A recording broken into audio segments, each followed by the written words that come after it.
전파되어지는 복음입니다. 복음은 전파되어져야 합니다. 예수가 하나님의 아들 그리스도라는 사실이 전해졌고 그것을 받았고 그 가운데 굳게 선 사람들의 특징이 이 복음을 전한다는 겁니다.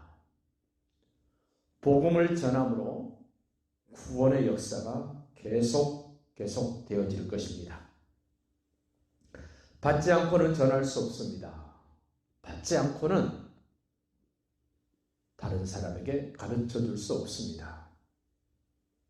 바울은 뒤늦게 예수님을 만나게 되고 예수님으로부터 받은 그 복음을 다른 사람에게 전파하게 됩니다. 우리도 예수가 하나님을 그리스도라고 믿어졌다면 우리도 복음을 누구에게로부터 받았습니다. 받은 사람은 그 복음 안에 굳게 서야 되고 굳게 선 사람들은 다른 사람에게 똑같이 복음을 전하게 된다는 것입니다. 오늘 1절 봅시다. 형제들아 내가 너에게 전한 복음을 너에게 알게 하노니. 복음은 전해주지 않으면 그들이 알지 못합니다. 오늘 전한다는 말이 얼마나 반복되나 보십시오. 2절입니다. 너희가 만일 내가 전한 그 말을 굳게 지키고 헛되이 믿지 아니하였으면 그로 말미암아 구원을 받으리라. 전파된 말씀은 믿을 뿐만 아니라 지켜야 됩니다. 헛되이 믿지 않았으면 구원을 받게 됩니다. 누군가는 전달받았는데 그대로 믿지 않고 헛되이 믿는 사람은 구원받지 못한다는 겁니다. 전해진 복음, 받은 사람들 헛되이 믿지 말아야 됩니다. 바르게 믿어야 됩니다. 3절도 말씀합니다. 내가 받은 것을 먼저 너에게 전하였노니. 받은 사람은 전한다는 겁니다. 이 복음의 특징입니다. 전하지 않은 사람은 받지 않은 사람일 가능성이 큽니다. 받은 사람은 전합니다. 너에게 전하노니 이는 성경대로 그리스도께서 우리 죄를 위하여 죽으시고 장사된 바 되셨다가 성경대로 사흘 만에 다시 살아나신 예수, 그분의 복음 전달받고 전달해야 될 책임이 구원받은 우리에게 있다는 겁니다. 우리가 믿는 예수님이 어떤 분입니까? 성경대로 오시고 성경대로 죽으시고 성경대로 살아나시고 성경대로 다시 오실 예수님을 분명하고 확실하게 전하는 겁니다. 교회를 전하는 게 아닙니다. 많은 분들이 교회를 전합니다. 교회를 전하는 게 아닙니다. 복음을 전합니다.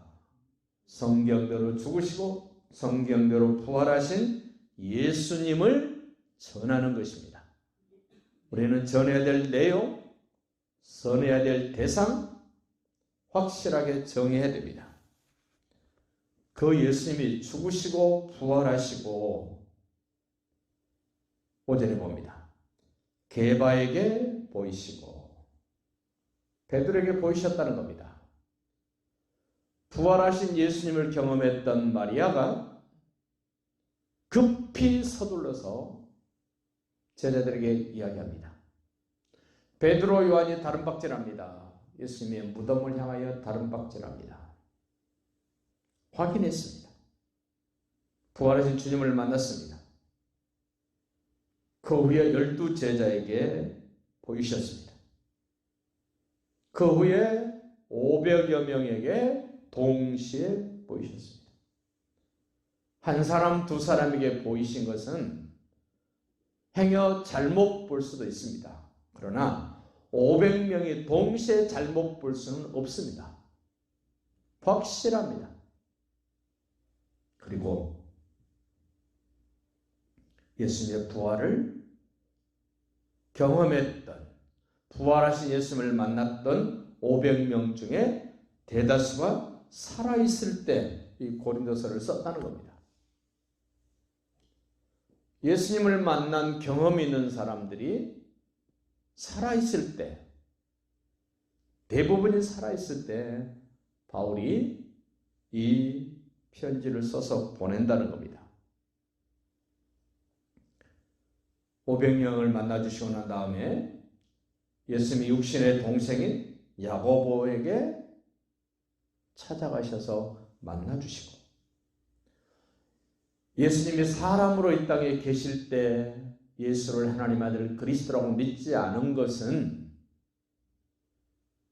부활하셔서 만나주심으로 야고보를 구원받은 사람으로, 하나님의 사람으로 든지 세우기 위하여, 예수님이 사람으로 살아계실 때는 이 야고보는 믿지 않았습니다.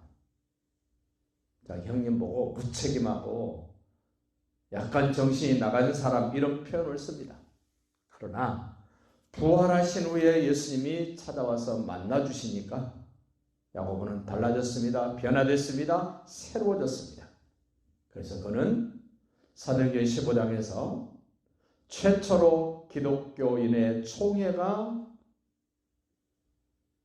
시작됐을 때 대단한 사람들이 많았습니다. 베드로도 있고 요한도 있고 바울도 있는데 그 중에서 모든 것들을 진두지휘하며 결정하는 자리에 이 예수님의 동생 야고보가 그 자리에 있습니다. 사람으로 계실 때도 누구보다도 야고보는 예수님을 잘 알았습니다.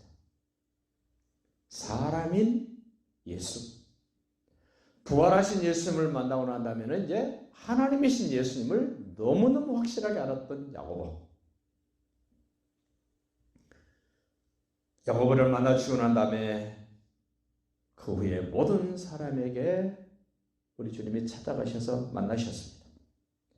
맨 나중에 만삭되지 못한 바울에게도 찾아가셔서 만나주셨고, 저에게도 찾아오셔서 만나주신 예수님. 예수님을 만나게 된 것은 전적인 하나님의 은혜입니다. 은혜 받은 사람은 복음을 전달받은 사람이요, 복음을 전해야 될 막중한 책임이 있습니다. 그래서 10절 말합니다. 그러나 내가 나된 것은 하나님의 은혜로 된 것이다. 내게 주신 그의 은혜가 헛되지 아니하여 내가 모든 사도보다 더 많이 수고했다. 복음을 전달받고 복음으로 구원받은 사람들은 다 수고해야 될 사람이라는 겁니다. 다른 12명의 사도도 수고했지만 가장 늦게 따끈따끈한 은혜를 받은 바울은 더 많이 수고했다. 바울보다도 우리는 더 따끈따끈한 은혜를 받은 사람들입니다. 해야 될 일이 있습니다. 11절 한 번 더 강조합니다. 그러므로 나나 그들이나 이같이 전파하며, 뭘 전파합니까? 성경대로 죽으시고 성경대로 살아나신 그 예수님을 전하는 겁니다. 오늘 전파한다 강조합니다. 우리도 은혜를 입어서 구원받은 사람이라면 복음을 전달받은 사람입니다. 전달받은 사람은 다른 사람에게 반드시 복음을 전달해야 합니다. 그 일을 위하여 우리에게 이런 환경, 저런 환경, 이런 응답, 저런 응답, 모든 경험들을 다 시키신 줄로 믿습니다. 그 예수님을 바르게 전달받은 자답게 바르게 전달합시다. 전달받은 대로 전달합니다. 그래서 전해주는 사람의 역할이 무척이나 중요합니다. 전달받은 그 예수님을 평생 전하면서 사는 복이 있기를 예수님의 이름으로 축복합니다.